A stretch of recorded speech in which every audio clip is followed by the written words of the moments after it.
फ़खर रहमान बात आकर रुक गई है MQM पर। बज़ाहिर वो कहते हैं कि 7 वो उनके वोट हैं और जिस तरफ वो जाएंगे वो साइड जीत जाएगी।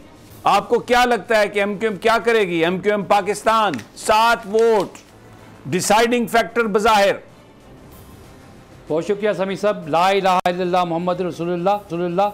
मैं आपको ये बात बता दूं कि MQM क्या जो भी मुंबई वतन पाकिस्तानी इस वक्त है वो वापस जो है हुकूमत को सपोर्ट करेगा। और ये जो इस वक्त जिस बैनुल-अक़वामी साजिश का जिक्र आप कर रहे थे उसके तमाम कैरेक्टर्स जो हैं वो बाकायदा नमूदार हो चुके हैं। हर चीज़ जो है एविडेंस के साथ सामने आ चुकी है।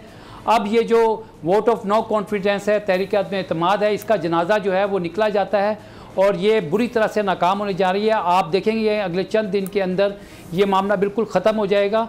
और मुझे तो लगता यही है कि जिस तरह से अपोजिशन का घनौना किरदार सामने आया है उसके बाद अब वो ये वोट ऑफ नो कॉन्फिडेंस है, शायद ये वापस ही ले लें।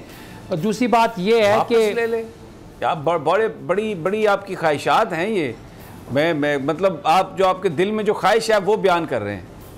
नहीं, मैं आपको कुछ ग्राउंड रियलिटीज़ बता रहा हूँ। जिस तरह से जिस ख़त का हवाला दिया जा रहा है और उस ख़त के अंदर जो चीज़ आ गई है और जिस तरह से हुकूमत अब उसको चीफ जस्टिस के सामने ले जाना चाहती है, तो आपको नेक्सस तो सामने नज़र आ रहा है कि ये कहाँ से सब कुछ हो रहा है। जो धमकी दी गई है कि अगर ये कामयाब ना हुई तो पाकिस्तान को खौफनाक नताइज का सामना करना पड़ेगा। ठीक हो गया। तो ये सारी चीज़ इस वक्त सामने है। तो उसमें यही लगता है कि जब गद्दार जो हैं वो साबित हो जाएं और उनका अमल जो है वो भी साबित कर रहा हो इस चीज़ को, तो उसके बाद उनके पास। अच्छा, मैं सब्सक्राइब करें और बेल दबाएं ताकि कोई खबर रह न जाए।